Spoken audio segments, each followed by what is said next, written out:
சொல்லுங்களேன். ஹல்லேலூயா.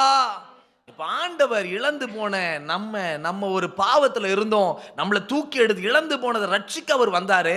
இழந்து போயிருப்போமே, நரகத்துல போயிருக்க வேண்டியவர்களாச்சு நம்மை ஆண்டவர் மீட்டு இருக்கிறாரு.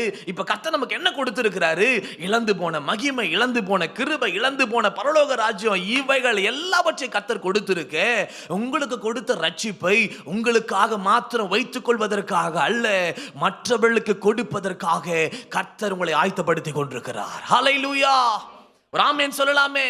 கர்த்தர் கொடுத்த கிருபைகளை கர்த்தருக்கென்று மற்றவர்களுக்கும் பயன்படுத்தும்படியாக, சரி பங்காக கொடுக்கும்படியாக கர்த்தர் உங்களை நிரப்பிக் கொண்டிருக்கிறார். ஹல்லேலூயா. அந்த ரட்சிப்பின் அபிஷேகத்தை, அந்த விசுவாசத்தின் ஆவியை, கொடுத்த கிருபைகளை ஏன் உங்களை நிரப்பிக் கொண்டே இருக்கிறார்? ஏன் வழிந்தோடுகிற கிருபையை கர்த்தர் கொடுக்கிறார்னா, மற்றவர்களுக்கு அது பயன்படும்படியாக, மற்றவர்கள் ஆசீர்வதிக்கப்படும்படியாக, உங்கள் மூலியமாய் கர்த்தர் ஆசீர்வதிக்க கர்த்தர் விரும்புகிறார்.